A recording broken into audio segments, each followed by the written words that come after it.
waxaa ku soo dhawaataan isbitaalkeena Cabaas Hospital magaciisu waa Shukri Mustafa Maxmuud waxa idin qaabilsanahay qaybta soo dhaweynta isbitaal Cabaas isbitaalkeena 90% caafimaadka uu bixiyo waa free waxa idin leeyahay ku soo dhawaada gacmo furan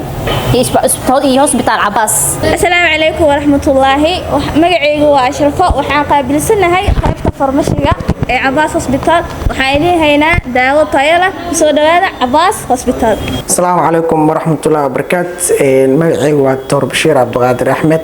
kana mid ah isbitaalka Cabaas Hospital yani waxaan shaqeeyaa qaybta night shiftiga marka isbitaal Cabaas wuxuu ku yaalaa degmada Wadajir gaar ahaan Bulxuwey waxaan ku dhiganahay Dash Coffee marka bulshooyinka Soomaaliyeed waxaan mar walba aan rabaa inaan u sheego in isbitaalka Cabaas 24 saac 7 maalin inuu idin furan yahay sidoo kale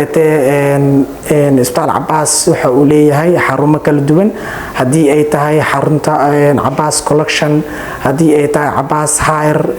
oo qaybta timaha ah hadii ay tahay Cabaas Coffee hadii tahay marka waa isbitaalka kaliya oo intaas soo magac oo magaalada ku leh marka mar walbana ku soo dhawaada isbitaalka Cabaas marka aad iyo aad maasantiin assalaamu alaykum warahmatullahi wabarakatuh. Assalaamu alaykum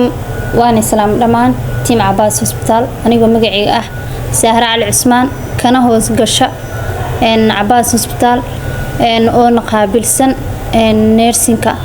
ama ku takhasustay nursing waxaan leeyahay dhamaan team Cabaas soo dhawaada. السلام عليكم ورحمة الله وبركاته مقعيق هو الدكتور عمر عبد الله عمر وحنا اسمه Cabaas Hospital دمان بلشدة الصوماليات وحا اوغيسينينا ان اذيقا Cabaas Hospital oo bixinayo oo boqolkiiba 9 oo free yahay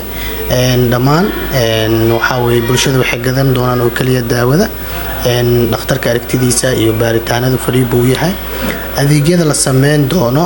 waxa kamid ah BRB ga adeeg la dhaho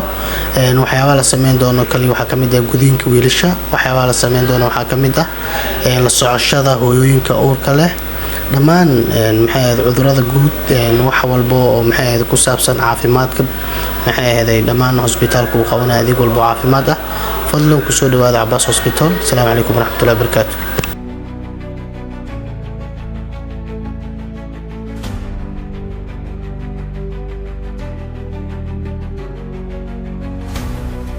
Assalaamu alaykum magacaygu waa Asma Maxamed Ahmed kana howlgasha Cabaas Hospital gaar ahaan qaybta shaybaarka waxaa idin leenahay ku soo dhawaada gacmo furan isbitaalku wuxuu ku jiraa qiimo dhimis 9%.